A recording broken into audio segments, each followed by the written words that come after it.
தினம்தோறும் விளக்கேற்ற நல்ல எண்ணெய் இதயம் நல்லெண்ணெய். நம்முடைய சேலம் மாநகரம் 3 சட்டமன்ற தொகுதி அடங்கியிருக்குது. 3 சட்டமன்ற தொகுதியில ஒரு சட்டமன்ற தொகுதியில அதிமுக வேட்பாளர், 2 சட்டமன்ற தொகுதியில நம்முடைய தேசிய ஜனநாயக கூட்டணியில் அங்கம் வைக்கின்ற பாட்டாளி மக்கள் கட்சியினுடைய வேட்பாளர்கள் போட்டியிடுகிறாங்க. முதல்ல அனைத்து இந்திய அண்ணா திராவிட முன்னேற்ற கழகத்தின் சார்பாக தெற்கு சட்டமன்ற தொகுதியில திரு ஜே வினோத் அவர்கள் நிறுத்தப்பட்டுகின்றோம். அவருக்கு இரட்டலை சின்னத்திலே வாக்களிங்க. நம்முடைய சின்னம். அதே போல சேலம் மேற்கு தொகுதி அந்த சட்டமன்ற தொகுதியில தேசிய ஜனநாயக கூட்டணியில் அங்கம் வைக்கின்ற பாட்டாளி மக்கள் கட்சியை சேர்ந்த மரியாதைக்குரிய சகோதரர் திரு எம் கார்த்தி அவர்கள் சேலம் மேற்கு தொகுதியில் இருந்து நிறுத்தப்பட்டிருக்கின்றார்கள். சேலம் வடக்கு சட்டமன்ற தொகுதியில திரு எஸ் சதாசிவம் அவர்கள் நிறுத்தப்பட்டிருக்கின்றார்.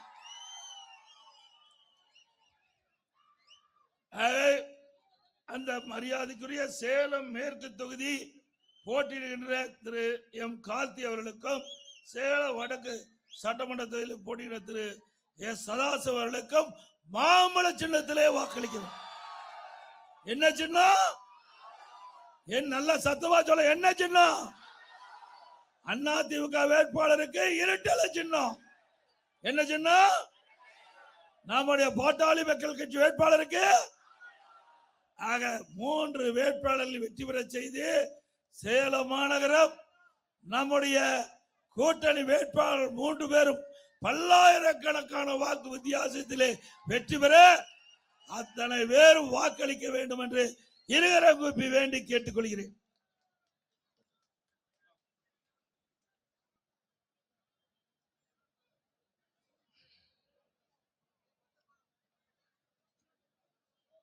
இன்றைய தினம்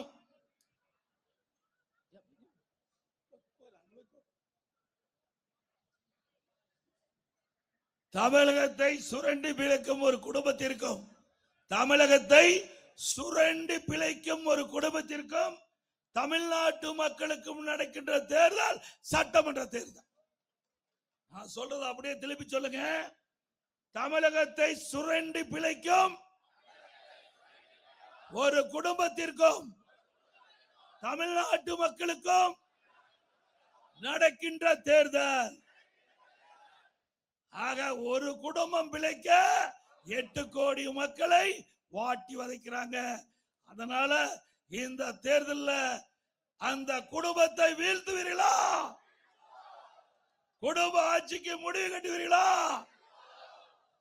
கீழே கீழே மறைக்குது, பின்னாடி மாதிரி. அது மட்டுமல்ல, வாரிசு அரசியலுக்கு முடிவு கட்டுவீங்களா? ஆக இந்த தேர்தலை பொறுத்த வரைக்கும் திரு கருணாநிதி குடும்பத்திற்கு 3 நாள் நடக்கின்ற தேர்தல். செயல்படுத்துவீங்களா? இன்றைக்கு எனக்கு முன்னாலே பாட்டாளி மக்கள் கட்சி தலைவர் சொன்னதை போல சட்ட ஒழுங்கு சந்தி சிரிக்குது. எப்பொழுதெல்லாம் திமுக ஆட்சிக்கு வருதோ அப்பொழுதெல்லாம் சட்ட ஒழுங்கு சீர்கெட்டு கிடக்கும். அதே நிலைதான் இப்பொழுதும். எங்கே பார்த்தாலும் போதைப் பொருள் விற்பனை பல வடிவத்தில் வந்தாச்சு. கஞ்சா போதைப் பொருள் சாக்லேட் வடிவத்தில் கிடைக்குது, திரவ வடிவத்தில் கிடைக்குது. எப்படி மக்களை பாதிக்கின்ற இந்த போதைப் பொருள் நடமாட்டம் தமிழகத்திலே அதிகரித்து விட்டது. இன்றைக்கு கஞ்சா விற்காத இடமே இல்லை. நகரத்திலிருந்து கிராமம் வரை சந்து பொந்து வீதி முழுவதும் கஞ்சா விற்பனை அமோகமாக நடந்துகிட்டு இருக்குது. ஆக இந்த அரசு அதை தடுப்பதற்கு முன்வரல. ஏன்னா கஞ்சா விற்கின்றவர்களுக்கு துணை நிற்கின்றவர்கள் திமுக கட்சி சேர்ந்த நிர்வாகிகள். அதனாலதான் இந்த கஞ்சாவை தமிழகத்திலே தடுத்து நிறுத்த முடியல. இதனால மாணவர்கள், இளைஞர்கள், பொதுமக்கள் கஞ்சாவுக்கு அடிமையாகி இன்றைக்கு அவருடைய வாழ்க்கை சீரழியக்கூடிய நிலையிலே இருக்கின்ற ஆட்சி தொடர வேண்டுமா? அதிமுக ஆட்சிக்கு உடனே 3 மாதம் தமிழகத்தில் கஞ்சா என்ற போதைப் பொருள் முழுவதும் அறவாக ஒழிக்கப்படும். இன்றைக்கு இந்த கஞ்சா போதை ஆசாமியால சிறுமிகள் பாதிக்கிறாங்க, பெண்கள் பாதிக்கிறாங்க, வயது வந்த மூத்த பெண்கள் பாதிக்கிறாங்க. ஆக இந்த கஞ்சா போதை ஆசாமிகள் கொலை, கொல்ல, திருட்டு, வழிப்பறிவு இப்படிப்பட்ட செயலில் ஈடுபடுவதனால தமிழகம் குற்ற செயல் அதிகரித்து இன்றைக்கு தமிழகத்தில் சட்ட ஒழுங்கு கடுமையா பாதிக்கப்பட்டு சீர்கெட்டு இருக்கின்றது. இதையெல்லாம் சரி செய்ய வேண்டும் என்றால் அதிமுக கூட்டணி வெற்றி பெற்று ஆட்சி அமைக்க வேண்டும். அதிமுக அதே போல இன்றைய தினம் அண்ணா நகர்ல ஒரு சிறுமி பாதிக்கப்பட்டுட்டாங்க. இன்னைக்கு மாநில அரசு இருக்கின்ற காவல்துறை விசாரித்தால் நியாயம் கிடைக்காது. அதனால அந்த சம்பந்தப்பட்டவர்கள் நீதிமன்றத்தை நாடுறாங்க. நீதிமன்றம் சிபிஐ விசாரிக்க வேண்டும் என்று தீர்ப்பு கொடுக்குது. அந்த தீர்ப்பை எதிர்த்து திரு ஸ்டாலின் அரசாங்கம் உச்ச நீதிமன்றத்தில் மேல்முறையீடு செய்யறாங்க. அப்படின்னா யாரை காப்பாத்துறாங்க? குற்றவாளியை காப்பாத்துறாங்கல்ல. ஒரு நாட்டுடைய முதலமைச்சர் யார் விசாரித்தால் உங்களுக்கு என்ன? ஆக அவருக்கு வேண்டியப்பட்டவர்கள் இதில் சம்பந்தப்பட்டிருக்கின்ற காரணத்தினால சிபிஐ விசாரித்தால் அவர்களுக்கு பாதிப்பு ஏற்படும். அதனால உச்ச நீதிமன்றத்தில் போய் மேல்முறையீடு செய்றாங்க. கள்ளச்சாராயம் இன்னைக்கு நம்முடைய கள்ளக்குறிச்சியில 68 பேர் இறந்து விட்டார்கள். அதற்காக அதிமுக சார்பாக நீதிமன்றத்தை நாடுறோம். மாநில அரசு இருக்கின்ற காவல்துறை விசாரித்தா உண்மை வராது, நீதி கிடைக்காது. அதனால சிபிஐ விசாரிக்க வேண்டும் என்று நாம் முறையிட்டோம். அதன்படி உச்ச நீதிமன்றம், உயர் நீதிமன்றம் சிபிஐ விசாரிக்கலாம் என்று தீர்ப்பளிக்கப்பட்டது. அதற்கு மேல்முறையீடு செய்ய போறாங்க. அப்படின்னா யாரை காப்பாற்றுவதற்காக இந்த அரசாங்கம் துடித்துக் கொண்டிருக்கிறது? குற்றவாளிகளுக்கு பாதுகாப்பு கொடுக்கின்ற அரசாங்கம் ஸ்டாலின் அரசாங்கம். ஆக இன்றைய தினம் குற்றம் அதிகரிப்பு காரணமே இந்த அரசாங்கம் தான் என்பதை நாட்டு மக்கள் அறிவார்கள். அதோட டாஸ்மாக் ஊழல் நல்லா தெரியும். 10 ரூபாய்னா யாருடைய பேரு? சிந்திச்சு பாருங்க. இன்றைக்கு புதுசா வித்தைகளை கண்டுபிடிச்சு ஊழல் செய்வதிலே ஊழல் மன்னன் யாரு? ஆக இன்றைக்கு நாட்டுல நல்லது செய்வதற்காக இன்றைக்கு இருக்கின்ற அமைச்சரும் சரி, அந்த கட்சியுடைய தலைவரும் சரி ஈடுபடுவாங்க. ஆனா எப்படியெல்லாம் ஊழல் செய்ய வேண்டும், எப்படியெல்லாம் கொள்ளையடிக்க வேண்டும், அதில திட்டம் போட்டு திருடுற கூட்டம் திருடிக்கொண்டே இருக்குது. அதுதான் நடக்குது தமிழ்நாட்டில். நாட்டு தேர்ந்தெடுத்த மக்களுக்கு நன்மை செய்யல. அதற்கு மாறாக எந்தெந்த விதத்தில் தமிழ்நாட்டில் எந்தெந்த துறையில எப்படியெல்லாம் கொள்ளையடிக்க முடியுமோ அப்படி கொள்ளையடிக்கின்ற அரசாங்கம் இன்றைய அரசாங்கம் திமுக அரசாங்கம் என்பதை நாம் உணர வேண்டும். அது மட்டும் இல்ல, 2 வருஷத்துக்கு முந்தி தமிழ்நாட்டை சேர்ந்த நிதி அமைச்சர் திமுக கட்சி சேர்ந்த திரு பள்ளிவேலு தியாகராஜன் அவர் ஒரு ஆடியோல குறிப்பிடுறார். அதுல என்ன சொல்றாரு? திரு சபரீஸ்வரன் யாருன்னா திரு ஸ்டாலினுடைய மருமகன் திரு உதயநிதி அவர்கள் 2 பேரும் 30,000 கோடியை கையிலே வைத்துக் கொண்டு என்ன செய்வதென்று தடுமாறி கொண்டிருப்பதாக ஆடியோ செய்தி. 2 வருஷத்துக்கு முந்தைய 30,000 கோடினா இப்ப எத்தனை ஆயிரம் கோடி கொள்ளையடிச்சிருப்பாங்க. சிந்திச்சு பாருங்க. நாம சொல்லலையே, ஆடியோல சொன்ன கருத்து இந்த கருத்து. அதே போல அண்மையில ராசா ஒரு கருத்து சொன்னாரு. இன்றைய முதலமைச்சருக்கு கோபம் பொத்து கொண்டு வந்தது.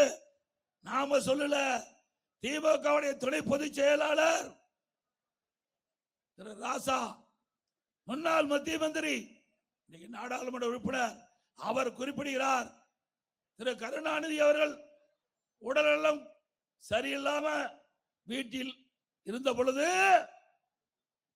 திரு ஸ்டாலின் அவர்கள் அவரை வீட்டு சிறையிலே வைத்துள்ளார் என்று. யார் சொன்னது? திரு ராசா அவர்கள் வலைதளத்தில் வந்த செய்தி. அப்படின்னா உண்மைதானே? திரு ஸ்டாலின் அவர்களே சிந்தித்து பாருங்கள். உங்க கட்சிக்காரன் தான் இப்படிப்பட்ட செய்தியை சொல்லி இருக்கிறாங்க. ஆக எங்க மீது கோவப்பட்டு பிரயோஜனம் இல்ல. உங்க கட்சிக்காரனை கண்டு நீங்க அடக்கி வைங்க. அது மட்டும் இல்ல, அவர் உண்மையை சொல்லி இருப்பாருன்னு தான் நான் நினைக்கிறேன். இல்லைன்னா எதுக்கு ஸ்டாலினுக்கு கோபம் வருது? அது மட்டும் இல்ல, இன்னைக்கு டாஸ்மாக் ஊழல் திரு செந்தில் பாலாஜி மீது அமலாக்கத்துறை வழக்கு பதிவு செஞ்சிருக்குது. இன்னைக்கு அந்த வழக்கு நடந்துகிட்டு இருக்குது. அது மட்டும் இல்ல, அவர் டிரான்ஸ்பாரம் கொள்முதல் செய்யறாங்களே, நம்ம பக்கம் இருக்கிற டிரான்ஸ்பாரம் கொள்முதல் செய்யறாங்க. 32 டெண்டர் அதுல வச்சு எல்லாம் ஒரே விலை, எல்லா டெண்டரும் ஒரே விலை புள்ளியில குறிச்சு இன்றைக்கு உயர் நீதிமன்றத்தில் நிலுவையில் இருக்குது. அது சிபி விசாரிக்க வேண்டும் கேட்டுக்கிறோம். அப்படி சிபி விசாரிக்கப்பட்டா இவரு யாரு? 10 ரூபாய் யாரு? அவர் எங்க இருப்பாரு? பத்திரமா இருப்பாரு. அது மட்டுமல்ல, அதையும் சொல்லித்தான் ஆக வேணும். இன்னைக்கு நாட்டுல பணத்தை திருடுறான், நகை திருடுறான், இந்த ஆட்சியில கிட்னி திருடுறான். ஏன் திருடுறாங்க? சிந்திச்சு பாருங்க. திமுக கட்சியுடைய எம்எல்ஏ அவர் மருத்துவமனை நடத்துறாரு. வறுமையின் காரணமாக அவளுக்கு பணத்தாசை காட்டி அவர்கள் அழைத்திட்டு போய் கிட்னிய முறைகேடா எடுக்கிறாங்களே, இதெல்லாம் ஒரு ஆட்சியா? எனக்கு மனிதாபிமானம் இல்லாம ஒரு ஆட்சி நடக்குது. இன்னொன்று, நாமக்கல் மாவட்டம் குமராபாளையத்துல இதே போல பணத்தாசை காட்டி ஒரு பெண்மணியை அழைச்சிட்டு போய் கிட்னிய எடுக்கணும்னு சொல்லி அழைச்சிட்டு போய் கிட்னி எடுத்துட்டாங்க. அந்த அம்மா நினைச்சிட்டு இருக்கு. 1 வருடம் கழிச்சு உடம்பு சரியில்லை. பிறகு அந்த அம்மா மருத்துவமனைக்கு போய் ஸ்கேன் பண்ணி பார்க்கும்போது கிட்னிக்கு பதிலாக கல்லீரல் எடுத்துட்டாங்க. எவ்வளவு மோசம், எவ்வளவு கொள்ளையடிக்கிறாங்க. உடல் உறுப்பை கூட கொள்ளையடிக்கின்ற ஆட்சி தேவையா? இதுக்கு நாம எதிர்கட்சி குரல் கொடுக்கல. திராவிட முன்னேற்ற கழகம் ஆளுங்கட்சியே ஒரு குழு போட்டு அந்த குழு போய் அந்த மருத்துவமனை சோதனை எடுத்து கிட்னி முறைகேடு நடைபெற்றதாக கண்டுபிடிக்கப்பட்டு இதுவரைக்கும் அந்த மருத்துவமனை மீது எந்த நடவடிக்கை எடுக்கல. அதிமுக ஆட்சிக்கு வந்தா இப்படிப்பட்ட கொடுமையான செயலில் ஈடுபட்ட நபர்கள் மீது சட்ட ரீதியாக நடவடிக்கை எடுக்கப்படும். அதே போல கொரோனா காலம் சிந்திச்சு பாருங்க. 1 வருடம் கொரோனா காலம், யாரா வெளியே வர முடிஞ்சுதா? அந்த காலகட்டத்தில் கூட மக்கள் பாதிக்கூடாது என்பதற்காக விலை மதிக்க முடியாத உயிரை காப்பாற்றுகின்ற அரசு அதிமுக அரசாங்கம். அப்படிப்பட்ட சோதனையான நேரத்தில் கூட மக்களை நாம தான் காப்பாற்றணும். அது மட்டும் இல்ல, நம்முடைய மாணவர்கள் மன உளைச்சல் இருந்தாங்க. பள்ளி மாணவருக்கு ஆல் பாஸ், கல்லூரியில படிக்கின்ற மாணவர்கள் வெளியில போக முடியல. கொரோனா காலத்துல வெளியில யாரும் அனுமதிக்கல, வீட்டிலே இருந்தாங்க. மாணவ மாணவி நல்ல ஆன்லைன்ல கல்வி பயின்றாங்க, நல்ல முறையில ஆன்லைன்ல தேர்வு எழுதுனாங்க. அத்தனை பேர் அரியர்ஸ் முதல் அத்தனையும் பாஸ் பண்ணி இன்றைய தினம் பட்டம் பெற்று வேலைக்கு போயிருக்காங்க. இது அதிமுக சாதனை. ஓராண்டு அரசாங்கத்துக்கு வருமானம் இல்ல. அந்த வருமானம் இல்லாத கூட ரேஷன் கடையில விலையில அரிசி கொடுத்தோம், விலையில பருப்பு கொடுத்தோம், விலையில எண்ணெய் கொடுத்தோம், விலையில சக்கரை கொடுத்தோம். குடும்பத்துக்கு 1000 ரூபாய் குடும்பத்தை கொடுத்தோமா இல்லையா? நாள் ஒன்றுக்கு 7 லட்சம் பேருக்கு சுட சுட உணவு கொடுத்த அரசாங்கம் அதிமுக அரசாங்கம், அம்மா உணவகத்தின் மூலமாக. அப்போ தைப்பொங்கல் வந்தது, எல்லா குடும்பத்தையும் 2500 ரூபாய் கொடுத்தோம். அப்பவே 2000 ரூபாய் கொடுத்தோம். அரசாங்கத்துக்கு 1 ரூபாய் வருமானம் இல்ல. டாஸ்மாக் வருமானம் இல்ல, ஜிஎஸ்டி வருமானம் இல்ல, பத்திரப்பதிவு வருமானம் இல்ல, ரோட் டாக்ஸ் வருமானம் இல்ல, இன்னைக்கு பெட்ரோல் டீசல் அதுல இருக்க வரி வருமானம் இல்ல, எக்ஸைஸ் வருமானம் இல்ல. 1 ரூபாய் வருமானம் இல்லாமலே சிறப்பான ஆட்சி கொடுத்த அரசாங்கம் அதிமுக அரசு. அப்ப கூட இந்திய அளவில் இருக்கின்ற மாநிலத்தில் பொருளாதாரம் நலிவடையாமல் பார்த்து கொண்ட ஒரே அரசாங்கம் அதிமுக அரசு. இன்றைக்கு நான் முதலமைச்சர் பொறுப்பேற்கின்ற பொழுது எவ்வளவு சோதனை. எனக்கு முன்னாலே பாட்டாளி மக்கள் கட்சி தலைவர்கள் குறிப்பிட்டதை போல அவர் கட்சிக்கு ஏற்பட்ட இன்னல்களை எடுத்து சொன்னார். அதே போல நம்முடைய கட்சி உடைப்பதற்கு இன்றைய முதலமைச்சர் எத்தனை திட்டம் போட்டார், அத்தனையும் தூள் தூளாக்கணும். திரு கருணாநிதி குடும்பத்துக்கே இருக்கிற வேலை. எந்த கட்சி கண்டாலும் அதை உடைக்க வேணும். அதுதான் அவருடைய பணியா இருந்தது. அதையெல்லாம் முறியடித்து தான் இன்றைய தினம் அதிமுகவும் பாட்டாளி மக்கள் கட்சியும் ஒரு சிறப்பான கூட்டணி அமைச்சிருக்கிறோம். தேசிய ஜனநாயக கூட்டணியில் நாங்களா இடம்பெற்றுகிறோம். ஆக எங்களை வீழ்த்த திரு ஸ்டாலின்ல அவ அப்பானாலேயே முடியல. இவர் என்ன பெரியது சொல்றாரு. எப்ப பார்த்தாலும் எடப்பாடி பழனிசாமி 10 தோல்வி கண்ட பழனிசாமி. திரு ஸ்டாலின் அவர்களே, எங்களுடைய தாய் இறந்த பிறகு இன்றைக்கு தாய் இல்லாத பிள்ளைகள் எப்படி துடிக்குமோ அப்படி இருந்தோம். அந்த காலகட்டத்தில் கூட எங்களுடைய கூட்டணி 2021 இதே கூட்டணி. இன்றைக்கு அதிமுக, பாரதிய ஜனதா, பாட்டாளி மக்கள் கட்சி இப்படி கூட்டணி அமைச்சு போட்டியிட்டு சேலம் மாவட்டம் அதிமுக கோட்டை என்று நிரூபிச்சோம்.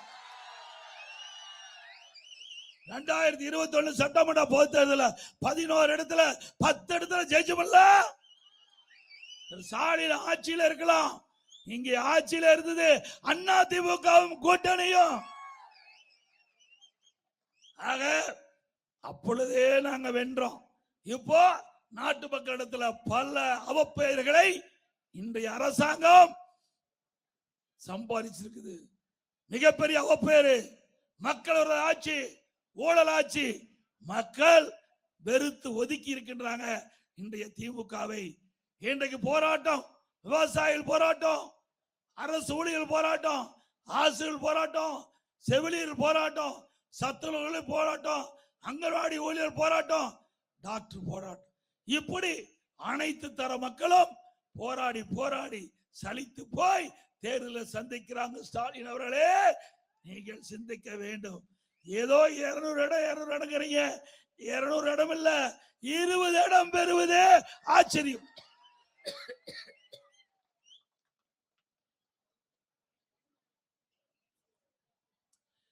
$2011 நீங்க என்ன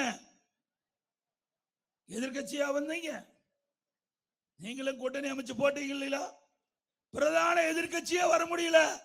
திரு ஸ்டாலினுடைய அப்பா திரு கருணாநிதி இருக்கும் போதே பிரதான எதிர்கட்சியா வர முடியாத கட்சி தான் திமுக கட்சி.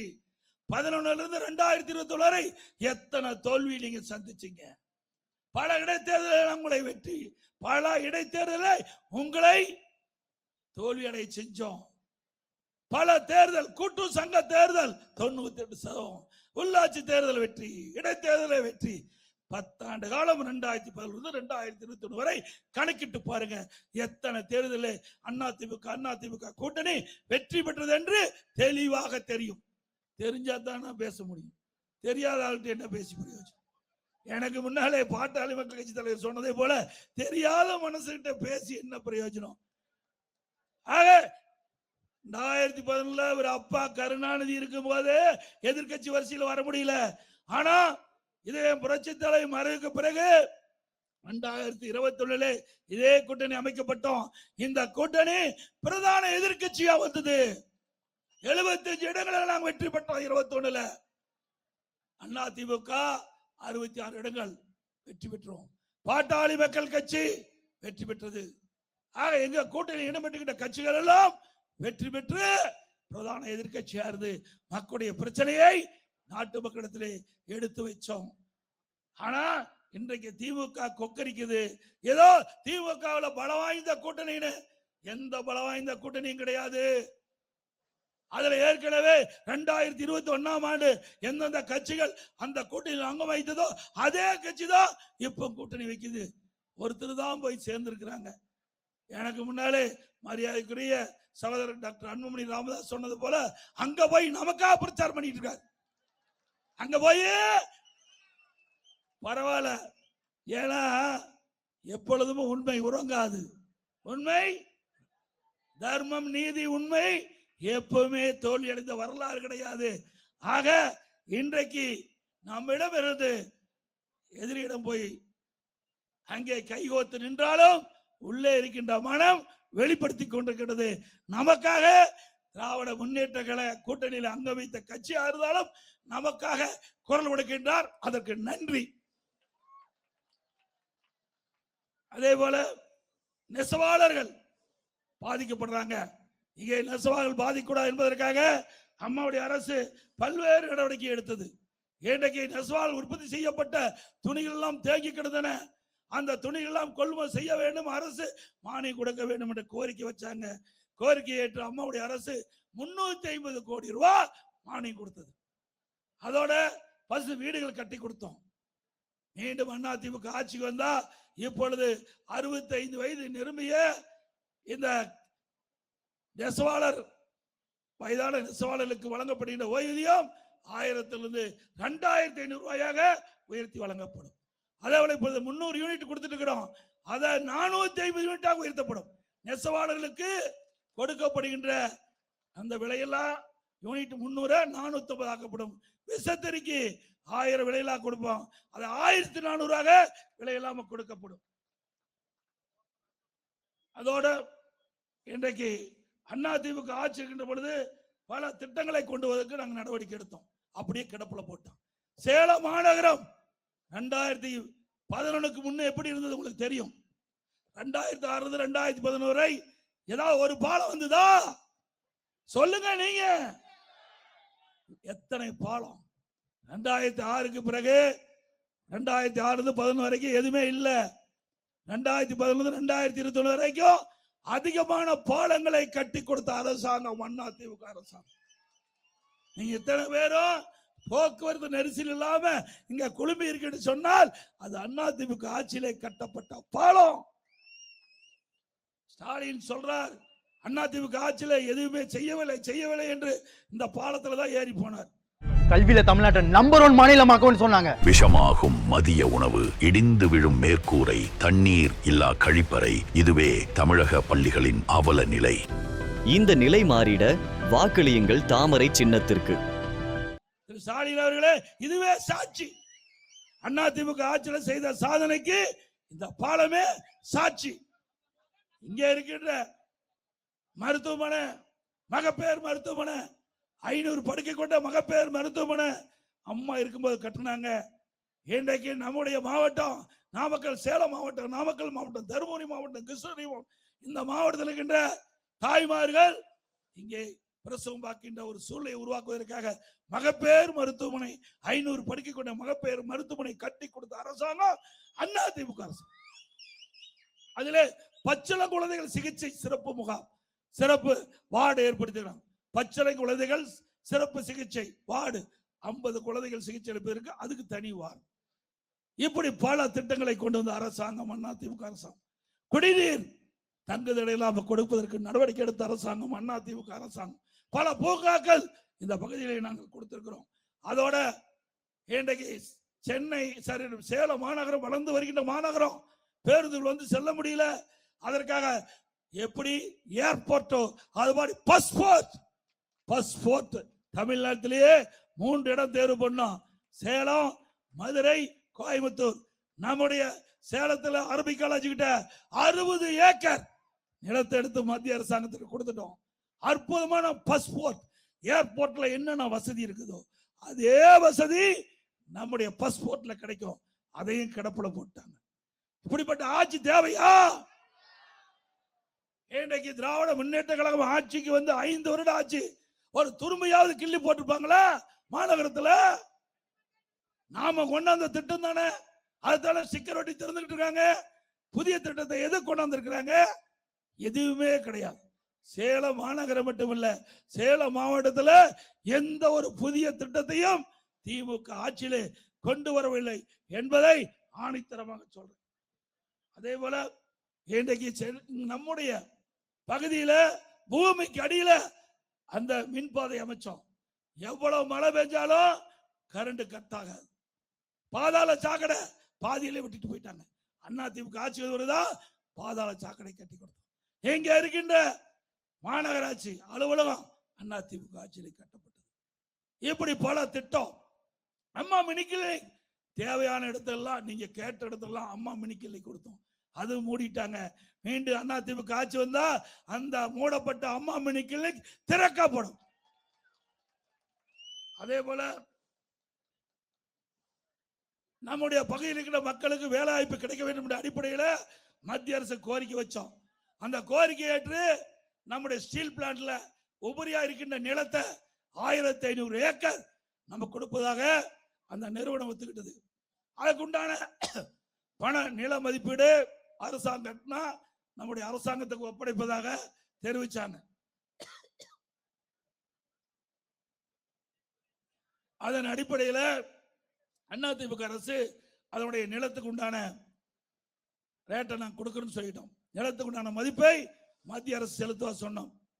அதுல ராணுவ தளவாடங்களுக்கு உதிரிப்பாகம், ராணுவ தளவாடங்களுக்கு உதிரிப்பாகம் தயாரிக்கின்ற தொழிற்சாலை, அந்த தொழிற்சாலை வந்திருந்தா கிட்டத்தட்ட ஒரு 3000 பேருக்கு வேலை கிடைச்சிருக்கும்.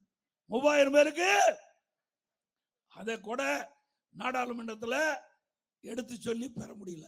எப்பொழுது பார்த்தாலும் ஸ்டாலின் சொல்றார் 2024 நாடாளுமன்ற தேர்தலில் திமுக தலையில் அமைக்கப்பட்ட கூட்டணி 39 இடங்களிலும் வெற்றி பெற்றது.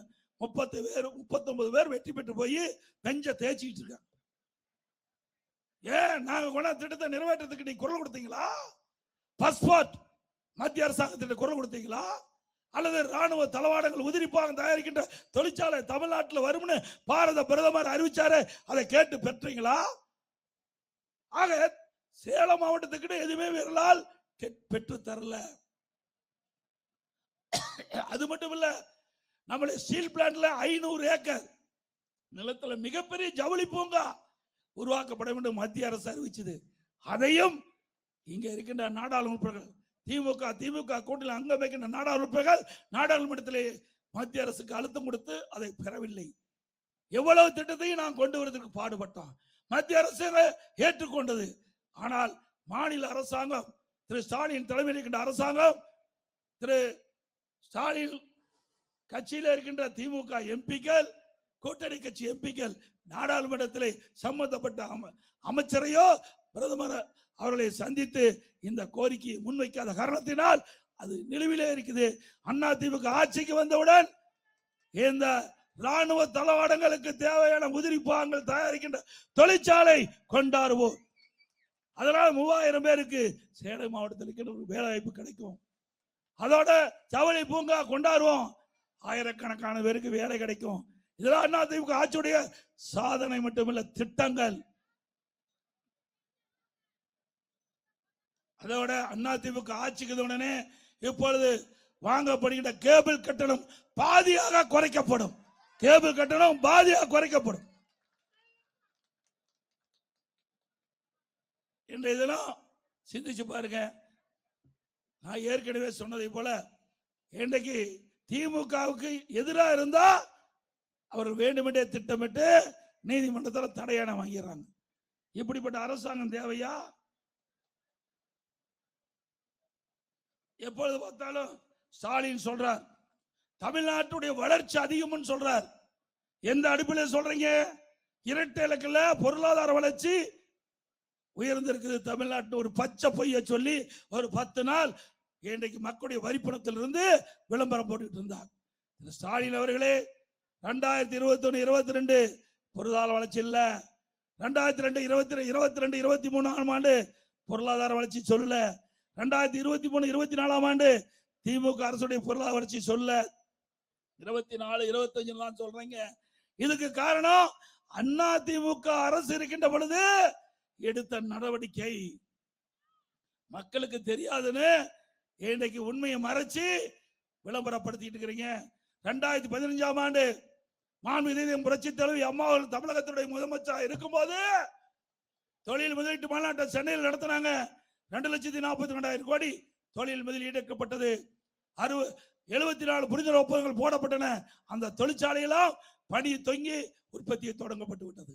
2019 அம்மாவுடைய அரசு தொழில் முதலீட்டு மாநாட்டை நடத்தணும். சென்னையில 3,05,000 கோடி தொழில் முதலீட்டு ஈர்க்கப்பட்டது. 304 தொழில்கள் தொடங்குவதற்கு புரிந்துணர்வு ஒப்பந்தம் போடப்பட்டது. பல தொழில்கள் அந்த தொழிற்சாலைகள்லாம் கட்டப்பட்டு உற்பத்தி தொடங்கிட்டது. அதிமுக ஆட்சியில கட்டப்பட்ட தொழிற்சாலைகள் உற்பத்தி தொடங்கிய காரணத்தினால்தான் இந்த இரட்டை இலக்கு பொருளாதார வளர்ச்சி ஏற்பட்டது. ஸ்டாலின் அவர்களே யாரும் ஏமாற்ற முடியாது. திரு ஸ்டாலின் அவர் குறிப்பிடுறார், ஆட்சிக்கு வந்து 5 வருஷம் ஆச்சு, 1179 புரிந்துணர்வு ஒப்பந்தங்கள் போடப்பட்டதாகவும் 35 லட்சம் கோடி முதலில் ஈர்க்கப்பட்டதாகவும் அதுல சரி 35 லட்சம் பேருக்கு வேலை கிடைப்பதாகவும் 15 லட்சம் கோடி தொழில் முதலீட்டு ஈர்க்கப்பட்டதாகவும் ஒரு செய்தி சொன்னார். 1179 புரிந்துணர்வு ஒப்பந்தம் போட்டாங்களாம். அதுல 15 லட்சம் கோடி முதலீடு ஈர்க்கப்பட்டது, 35 லட்சம் பேருக்கு வேலை கிடைச்சது. ஸ்பெயின் நாட்டுக்கு போகும்போது ஏர்போர்ட்ல பேட்டி கொடுக்கிறார், 77% புரிந்துணர்வு ஒப்பந்தம் நிறைவேற்றப்பட்டதுன்னு. அப்படின்னா 30 லட்சம் பேருக்கு வேலை கிடைச்சிருக்கணும். வேலை கிடைச்சதா? சேலம் மாவட்டத்துல எத்தனை பேருக்கு வேலை கிடைச்சது? அத்தனையும் பொய். ஒரு பெரிய தொழிற்சாலை வர வேண்டும் என்றால் ஒரு 4 வருஷம் 5 வருஷம் ஆகும். முதற்கட்ட பணி நிலத்தை எடுக்க வேணும், பிறகு அதற்கு அனுமதி வாங்க வேணும், பிறகு அதற்கு நிதி ஆதாரம். எல்லா தொழிற்சாலை முதலாளியும் முழு பணத்தை போடுறதில்ல, ஒரு 25-30% பணத்தை போடுவாங்க, மீதியெல்லாம் வங்கியில் மூலமா கடன் வாங்குவாங்க. அப்படி நிதி ஆதாரத்தை பெருக்க வேண்டும், பிறகு கட்டடம் கட்ட வேண்டும், மிஷினரியை பொருத்த வேண்டும், பிறகு ஆட்களை எடுக்க வேண்டும். 5 வருஷம் ஆகும். இந்த ஆட்சியில் ஏதாவது தொழிற்சாலை தூங்கினாங்களா? எப்படி பச்சை பொய்ய சொல்றாங்க. தினந்தோறும் முழு பக்க விளம்பரம். திரு ஸ்டாலின் அவர்களே, நான் சட்டமன்ற பிரதான எதிர்கட்சி தலைவர் முறையில சட்டமன்றத்தில் முதலமைச்சர்கிட்ட கேட்டேன், தொழில்துறை மந்திரிட்டு கேட்டேன், நீங்க வந்து 1179 புரிந்துணர்வு ஒப்பந்தம் போடப்பட்டு அதுல 77% பணிகள் நடைபெற்று முடிச்சுன்னு சொல்றீங்களே, வெள்ளை அறிக்கை விடுங்க. அந்த மந்திரி வெள்ளை பேப்பரை காட்டுறார். அந்த மந்திரி ஏன்னா செஞ்சா தானே சொல்ல முடியும், உண்மையை சொல்லிட்டார். ஒண்ணுமே செய்யல, வெள்ளை பேப்பரை காட்டி முடிச்சுட்டார். இதுதாங்க திமுகவுடைய நிலை. அப்படியே அழகா கவர்ச்சிகரமா பத்திரிகையும் ஊடகத்தையும் தன் கையிலே வசப்படுத்தி மக்களை ஏமாற்றி ஏதோ திமுக ஆட்சியில பொருளாதார வளர்ச்சி அதிகமா இருப்பதை போல இன்றைக்கு குறிப்பிடுறாங்க. இன்றைக்கு அந்த பொருளாதார வளர்ச்சியில முதன்மை துறை வேளாண்மை துறை. அந்த வேளாண்மை துறை திமுக ஆட்சியில 3.5% உயர்ந்திருக்குது. அண்ணா திமுக ஆட்சியில 5.5%. இரட்டை இலக்கில அப்போ இருந்தது. அண்ணா திமுக ஆட்சியில இரட்டை இலக்கில இந்த பொருளாதார வளர்ச்சி இருந்தது. ஆக மக்களை குழப்பி அரசியல் ஆதாயம் தேடுகின்ற முதலமைச்சர் இன்றைய முதலமைச்சர் ஸ்டாலின் என்பதை நேரத்தில் எண்ணி பார்க்க வேண்டும். அதோட எனக்கு முன்னாலே பாட்டாளி மக்கள் கட்சியுடைய தலைவர் சகோதரர் அன்புமணி ராமதாஸ் அவர் சொன்னதை போல இன்றைக்கு நமக்கு நம்முடைய பெண்களுக்கு சட்டப்பூர்வமாக இடஒதுக்கீடு கிடைக்கின்ற வாய்ப்பை இந்த அரசாங்கம் திமுக பழி வாங்கிவிட்டது. இன்றைக்கு அம்மா இருக்கும் போது 1998ஆம் ஆண்டு நானும் எம்பியா இருந்தேன். அந்த காலகட்டத்தில் அன்றைய பிரதமர் வாஜ்பாய் அவர்கள் மத்தியில பிரதமரா இருந்தார். பாரதிய ஜனதா ஆட்சி, நாம கூட்டணி இடம்பெற்றிருந்தோம்.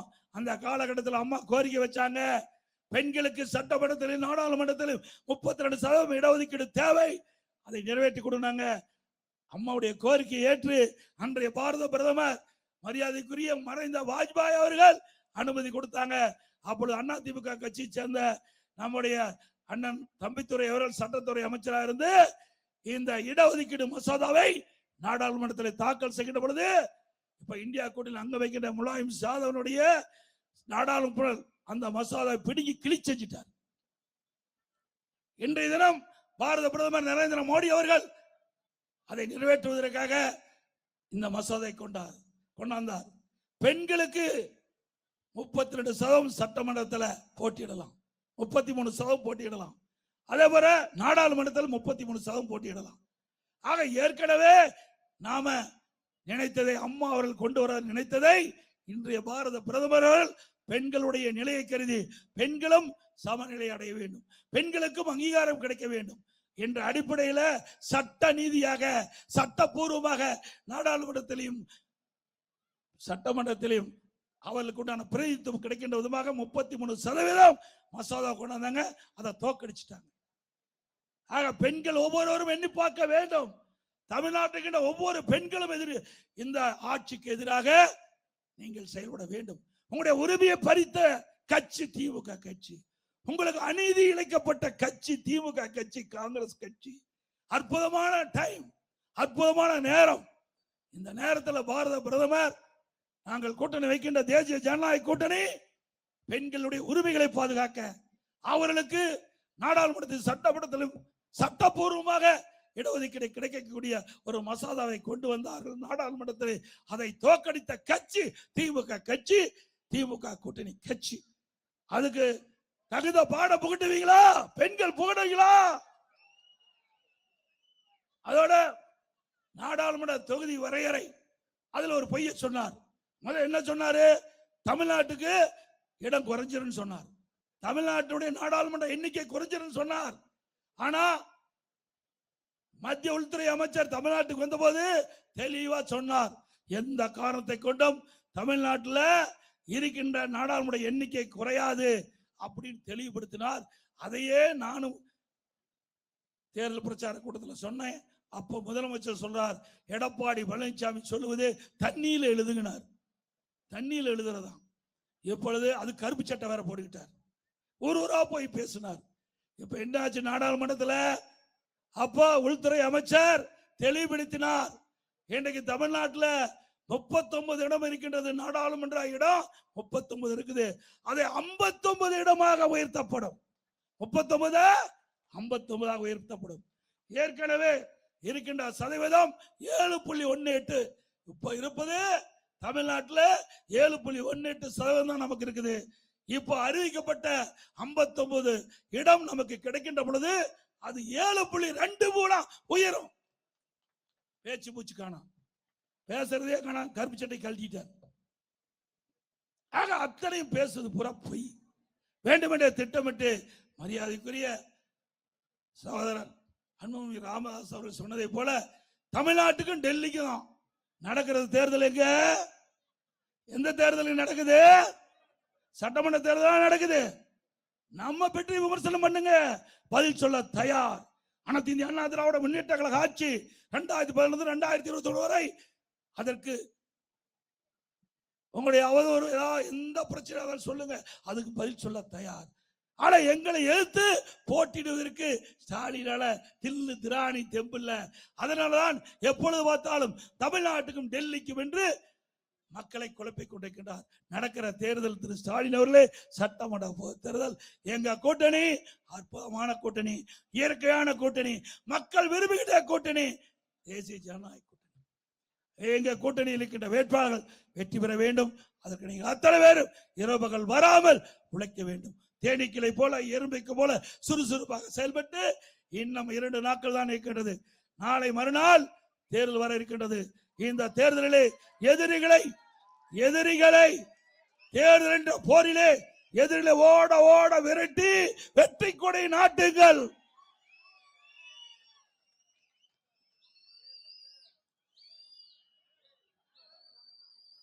அதே போல பல அறிவிப்புகள் ஏற்கனவே அறிவிச்சிருக்கிறோம். 297 அறிவிப்புகள் அதிமுக ஆட்சிக்கு வந்தா நிறைவேற்றும் சொல்லிக்கிறோம். இங்க கூட பல ஏரிகள் நிரப்பப்பட வேண்டும் என்று மக்களும் குறிப்பிட்டாங்க, நம்முடைய பாட்டாளர் மக்களுக்கு தலைவரும் குறிப்பிட்டாங்க. அதையெல்லாம் அதிமுக ஆட்சி வந்த உடனே அந்த திட்டங்கள் எல்லாம் நிறைவேற்றப்படும் என்ற செய்தி இந்த நேரத்தில் சொல்லி, அதிமுக ஆட்சி வந்த பிறகு மேலும் சேலம் மாவட்டம் வளம் பெறும். சேலம் மாவட்டம் வளம் பெறும். நீர்நிலை பாதுகாக்கப்படும், நீரை சேமிக்கப்படும். குடிமராமத்து திட்டத்தை கொண்டு வந்து ஏரி குளம் குட்டை அனைத்தும் நீர் நிரப்பி நிலத்தடி நீரை உயர்த்துவோம். அதே போல நெசவாளருடைய பிரச்சனை முழுமையாக தீர்க்கப்படும். ஜவுளி தொழில் சிறக்கும். தமிழ்நாட்டிலே வளரும். சேலம் மாவட்டம் தமிழ்நாட்டில் 234 தொகுதியும் வளர்வதற்கு எங்களுடைய கூட்டணி பாடுபடும். எங்க கூட்டணி அங்கம் வைக்கின்ற பாரதிய ஜனதா மத்தியிலே ஆட்சியிலே இருக்குது. ஸ்டாலின் அவர்களே, மத்தியிலே ஆட்சியிலே இருக்கின்றது. இந்த மக்கள் என்னென்ன திட்டங்கள் எண்ணுகிறார்களோ அந்த திட்டத்தை முறையாக பெற்றுவோம், நிறைவேற்றுவோம். கொடுக்கப்பட்ட வாக்குறுதி நிறைவேற்றி தருவோம். இன்னைக்கு அதிமுக ஆட்சிக்கு வந்த உடனே இன்னைக்கு வரி கரண்ட் பில் 67% உயர்ந்தாச்சு. கரண்ட் பில் 67% உயர்ந்தாச்சு. வீட்டு வரி 100%, ஆண்டுக்கு 6% உயர்த்தியாச்சு. கடவரி 150% உயர்த்தியாச்சு, ஆண்டுக்கு 6% உயர்த்திருக்காங்க. குடி வரி உயர்த்தியாச்சு, குப்பைக்கு வரி போட்டாச்சு. அப்போ எவ்வளவு வரி உயர்வு என்பது மக்கள் எண்ணி பார்க்கணும். இன்னைக்கு கடுமையா வரி உயர்வால மக்கள் பாதிக்கப்பட்டிருக்கிறாங்க. இதற்கெல்லாம் தீர்வு காண வேண்டும் அதிமுக அரசு வேண்டும். விலைவாசி உயர்வு வெண்ணி முட்டிக்கிட்ட அளவுக்கு உயர்ந்து போச்சு. அரிசி விலை கிலோ 30 ரூபாய் ஏறி போச்சு. கடல் எண்ணெய் 1 லிட்டர் 60 ரூபாய் ஏறி போச்சு. பருப்பு 1 கிலோ 60 ரூபாய் ஏறி போச்சு. இன்னைக்கு உணவுப் பொருள் விலை வெண்ணை முட்டிக்கிட்ட அளவுக்கு உயர்ந்து போச்சு. அதை பற்றி எல்லாம் முதலமைச்சர் கவலை இல்லை. ஏழை எளிகள் ஏழைகள் எக்கெடுக்கிட்டு போனாலும் பரவாயில்ல, தன் குடும்பம் வளமாக செழிப்பாக இருக்க வேண்டும் என்று நாட்டை ஆளுகின்ற முதலமைச்சர் தேவையா? இன்னைக்கு கட்டுமான பொருட்களின் விலை அதுவும் உயர்ந்து போச்சு. ஜல்லி விலை உயர்ந்தாச்சு, எம்சாண்ட் உயர்ந்தாச்சு, செங்கல் விலை உயர்ந்தாச்சு, கம்பி விலை உயர்ந்தாச்சு, சிமெண்ட் விலை உயர்ந்தாச்சு. மரம் கேட்க வேண்டியதில்லை, 200% உயர்ந்தாச்சு. இனி யாரெல்லாம் கட்டுமான தொழில் ஈடுபட முடியாது. இன்னைக்கு நடுத்தர மக்கள், ஏழை மக்கள் வீடு கட்டுகின்ற எண்ணமே திமுக ஆட்சி வரைக்கும் வராது. அந்த அளவுக்கு கட்டுமான பொருட்கள் விலை இன்றைக்கு விண்ணம் முட்டுகின்ற அளவுக்கு உயர்ந்து போச்சு என்பதை இந்த நேரத்தில் தெரிவித்து,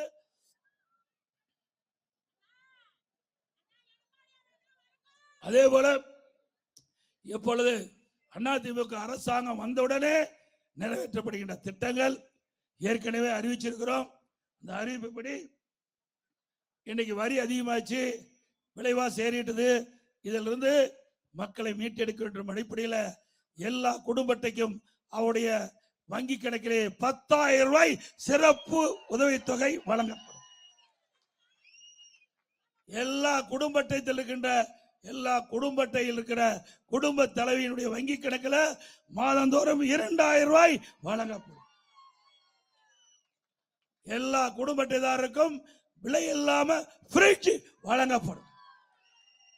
வேலைக்கு செல்லும் பெண்களுக்கு 5 லட்சம் பேருக்கு அம்மா இருசக்கர வாகனம் வழங்கப்படும். அதற்கு மானியம் ஒவ்வொரு அம்மா இருசக்கர வாகனத்தை வாங்குறதுக்கு 25,000 மானியம் கொடுக்கும். அதே போல எல்லா குடும்ப அட்டைக்கும் ஆண்டுக்கு 3 கேஸ் சிலிண்டர் விலை இல்லாமல் வழங்கப்படும். ஒவ்வொரு ஆண்டும் பொங்கல் தொகுப்பு கொடுக்கிறோம். அந்த பொங்கல் தொகுப்போடு 1000 ரூபாய் ரொக்க பணம் வழங்கப்படும். ஒவ்வொரு ஆண்டு தீபாவளி என்றும் நம்முடைய பெண்களுக்கு அற்புதமான பட்டு புடவை வழங்கப்படும். அதே போல இப்போ பெண்களுக்கு தான் நகர பேருந்துல கட்டணம் இல்லாமல் பயணம் பண்றாங்க. அதிமுக ஆட்சி வந்த உடனே ஆண்களும் நகர பேருந்துல கட்டணம் இல்லாமல் பயணம் செய்யலாம்.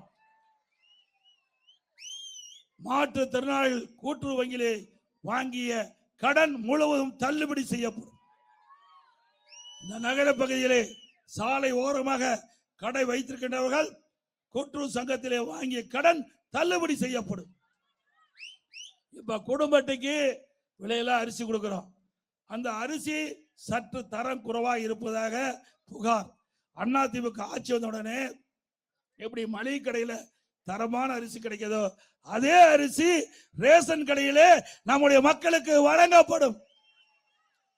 அதே போல விலையில்லா பருப்பு வழங்கப்படும், விலையில்லா எண்ணெய், ரெண்டுமே விலையில்லா அரிசி, விலையில்லா பருப்பு, விலையில்லா எண்ணெய் மூன்றும் ரேஷன் கடையில பொதுமக்களுக்கு வழங்கப்படும். அதே போல அம்மா இல்லம் திட்டம், இன்றைக்கு ஜாதி மதமே கிடையாது. ஏழை என்று இருந்தால் போதும், வீடு இல்லாம இருந்தா அவளுக்கு அதிமுக அரசு அமைந்த உடனே அற்புதமான காங்கிரீட் வீடு கட்டி கொடுக்கப்படும். அதோட பட்டியலின மக்கள், ஆதிராவிட மக்கள், அருந்ததியர் மக்கள், மலைவாழ் மக்கள், இந்த குடும்பத்தை சேர்ந்தவர்களுக்கு வீடு இல்லாம இருந்தா அதிமுக அரசு அற்புதமான காங்கிரீட் வீடு கட்டி கொடுக்கப்படும். அதோட அந்த குடும்பத்தில் பிறந்த ஆண் வாரிசுகள் இருந்தா திருமணமாகி தனி குடித்தனம் போனா அவளுக்கு அரசாங்கமே தனியா நிலம் வாங்கி அற்புதமான காங்கிரீட் வீடு கட்டி கொடுக்கப்படும். அதோட முதியோர்களுக்கு வழங்கப்படுகின்ற ஓய்வூதியம் 2,000 ரூபாயாக உயர்த்தி வழங்கப்படும். பட்டப்படிப்பு படித்து அந்த பட்டப்படிப்பு படித்த மாணவர்கள், இளைஞர்கள் வேலைவாய்ப்பு அலுவலகத்தில் பதிவு செய்யப்பட்டு வேலை கிடைக்காமல் இருக்கின்ற அந்த மாணவர்களுக்கு வேலை கிடைக்கின்ற வரை மாதந்தோறும் 2000 ரூபாய் உதவித்தொகை வழங்கப்படும். +2 வரை படித்தவர்களுக்கு 1000 ரூபாய் உதவித்தொகை வழங்கப்படும். அதோட மினி கிளினிக் மீண்டும் திறக்கப்படும். இஸ்லாமிய பெருமக்கள், கிறிஸ்துவ பெருமக்கள், ஏனைய சிறுபான்மையை சேர்ந்த மகளிர் சுயமா தொழில் தொடங்க வட்டிலா கடன் வழங்கப்படும். அதே போல கட்டிட தொழில் ஈடுபட்டுகின்ற அந்த கட்டிட தொழிலாளர்கள் பணி செய்கின்ற பொழுது தவறி விழுந்து உயிரிழந்தால் அந்த குடும்பத்துக்கு 25 லட்சம் ரூபாய் நிவாரணம் வழங்கப்படும். கட்டிட தொழிலாளர்களுக்கு உயிரிழந்தால் 25 லட்சம் வரும். பணியேறும் தொழிலாளிகள் அந்த தொழில் ஈடுபட்டுகின்ற பொழுது தவறி விழுந்து உயிரிழந்தால் அந்த குடும்பத்துக்கு 20 லட்சம் ரூபாய் அந்த குடும்பத்துக்கு வழங்கப்படும். அதே போல மரம் ஏறும் அதை ஏறுவதற்கு உண்டான கருவிகள் விலை இல்லாமல் கொடுக்கப்படும். பனை பொருட்கள் அது உற்பத்தி ஆகுதுல, பதநீரிலிருந்து உற்பத்தி ஆகின்ற அந்த பொருள் எல்லாம் நியாய கடையில விற்பனை செய்யப்படும்.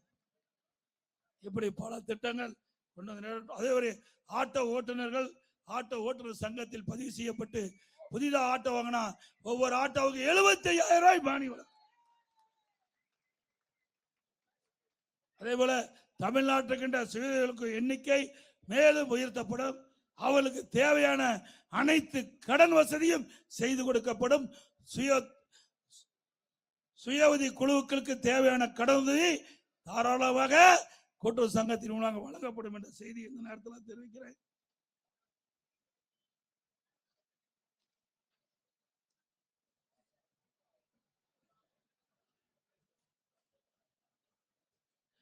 அனைத்து இந்திய அண்ணா திராவிட முன்னேற்ற கழகம் நம்முடைய கூட்டணி அதிமுக தலைமையிலே அமைக்கப்பட்ட தேசிய ஜனநாயக கூட்டணி அதிக இடங்களிலே வெற்றி பெறும். கிட்டத்தட்ட 210 இடங்களிலே நம்முடைய கூட்டணி வெற்றி பெறும். அதிமுக தனி பெரும்பான்மையோட ஆட்சி அமைக்கும். அப்படி ஆட்சி அமைத்து 3 மாதத்தில் தமிழகத்தில் போதைப் பொருள் நடமாட்டம் இல்லாத தமிழகமாக உருவாக்குவோம். போதைப் பொருளை முற்றிலும் ஒழிக்கப்படும். இன்றைக்கு பொதுமக்களுக்கும் பெண்களுக்கும் சிறுமிகளுக்கும் பாட்டிமக்கும் அதிமுக ஆட்சிகளுடனே முழு பாதுகாப்பு வழங்கப்படும். விலைவாசி அத்தியாவசிய பொருட்கள் கட்டுப்பாட்டுக்குள் வைக்கப்படும். சட்ட ஒழுங்கு நிலைநாட்டப்படும். மக்களோட ஆட்சியை அகற்றப்பட அத்தனை பேரும் துணை நிற்பீங்களா? குடும்ப ஆட்சிக்கு வாரிசு அரசுக்கு முற்றுப்புள்ளி வைப்பீங்களா? மக்களை காப்போம், தமிழகத்தை மீட்போம். இன்றைக்கு நான் ஏற்கனவே 195 சட்டமன்ற தொகுதியிலே நேரடியாக போய் பார்த்தேன். நான் ஏற்கனவே 195 சட்டமன்ற தொகுதிக்கு நேரடியாக போய் மக்களை சந்தித்து மக்களுடைய ஆதரவை திரட்டினேன். மீண்டும் தேர்தல் அறிவிப்புக்கு வந்த பிறகு நாம் அதிமுக தலைமையில் அமைக்கப்பட்ட தேசிய ஜனநாயக கூட்டணி கட்சிகளோடு இணைந்து தமிழ்நாட்டில் உள்ள அனைத்து மாவட்டங்களுக்கும் சென்று தேர்தல் பிரச்சாரத்தை நான் சிறப்பாக இன்றைக்கு நடத்திவிட்டு இன்றைக்கு இப்பொழுது நம்முடைய சேலம் மாவட்டம், இன்றைக்கு சேலம் மாவட்டத்தில் இருக்கின்ற 3 சட்டமன்ற உறுப்பினர்கள், சேலம் வடக்கு, மேற்கு, தெற்கு 3 சட்டமன்ற தொகுதியில் இருக்கின்ற நம்முடைய வெற்றி வேட்பாளர்களை அறிமுகம் செய்து அவர்களுக்கு வாக்கு சேகரிக்கின்ற இந்த கூட்டம், இந்த தேர்தல் பிரச்சார கூட்டம் என்னோடு இன்றைக்கு நிறைவு செய்கின்ற போது உண்மையிலே நான் மகிழ்ச்சி அடைகின்றேன். நம்முடைய மண்ணில் இருந்து, சேலம் மாவட்ட மண்ணில் இருந்து நம்முடைய பரப்புரையை நிறைவு செய்கின்ற பொழுது எல்லையற்ற மகிழ்ச்சி. இந்த மகிழ்ச்சி சேலம் மாவட்டத்தில் இருக்கின்ற இந்த மாநகரத்தில் இருக்கின்ற 3 சட்டமன்ற உறுப்பினர் மட்டுமல்ல, எஞ்சி இருக்கின்ற 8 ஆக மொத்தம் சேலம் மாவட்டத்தில் இருக்கின்ற 16 சட்டமன்ற தொகுதி வெற்றி பெற செய்ய வேண்டும். தமிழகத்திலே 100% வெற்றி பெற்ற மாவட்டம் அதிமுக மாவட்டம் என்ற வாய்ப்பை உருவாக்கி தாருங்கள். நம்முடைய அதிமுக வேட்பாளருக்கு இரட்டை சின்னத்திலே வாக்களிங்கள். நம்முடைய கூட்டணியில் அங்கம் வைக்கின்ற பாட்டாளி மக்கள் கட்சி வேட்பாளருக்கு மாம்பழ சின்னத்திலே வாக்களியுங்கள். ஆக பெருவாரியான வாக்கு வித்தியாசத்திலே அவர்களை வெற்றி பெற செய்ய வேண்டும் என்று மீண்டும் மீண்டும் உங்களை வலியுறுத்தி வேண்டி கேட்டுக்கொண்டு, மக்களை காப்போம், தமிழகத்தை மீட்போம். தமிழகத்தை மக்களை தமிழகத்தை ஸ்டாலின் மாடல் அரசு, ஃபெயிலியர் மாடல் அரசு. Bye bye Stalin. நான் சொல்றது அப்படியே திருப்பி சொல்லுங்க. அதிமுக வின்னிங், அதிமுக நல்ல ஆட்சி கம்மி, நல்ல ஆட்சி. ஆக இன்றைக்கு சேலம் மாநகரமே விழா கோலம் போன்றிருக்குது. எழுச்சியோடு வந்து கலந்துக்கிட்டீங்க. இந்த எழுச்சி 23ஆம் தேதி மிக சிறப்பா மகிழ்ச்சியா சென்று இரட்டை இலை சின்னத்திற்கும் பாட்டாளி மக்கள் கட்சியுடைய மாமல சின்னத்திற்கும் வாக்களித்து மிகப்பெரிய வெற்றியை தேடி தாருங்கள் இருகர கூப்பி வேண்டி கேட்டு வருகின்ற அத்தனை பேருக்கும் நன்றி. நம்முடைய அழைப்பை ஏற்று இங்கே தேர்தல் பிரச்சார கூட்டத்தில் கலந்து கொண்ட பாட்டாளி மக்கள் கட்சி சேர்ந்த தலைவர், மரியாதைக்குரிய முன்னாள் மத்திய அமைச்சர், நாடாளுமன்ற டாக்டர் அன்புமணி ராமதாஸ் அவர்களுக்கும், நம்முடைய கூட்டணி கட்சி சேர்ந்த தலைவர்களுக்கும், வரி சிறப்பித்த அனைத்து நல்ல உள்ளங்களுக்கும், பத்திரிகையாளர் ஊடகங்களுக்கும், நம்முடைய வேட்பாளர்களுக்கும் நன்றி தெரிவித்து விடைபெறுகின்றேன். நன்றி, வணக்கம்.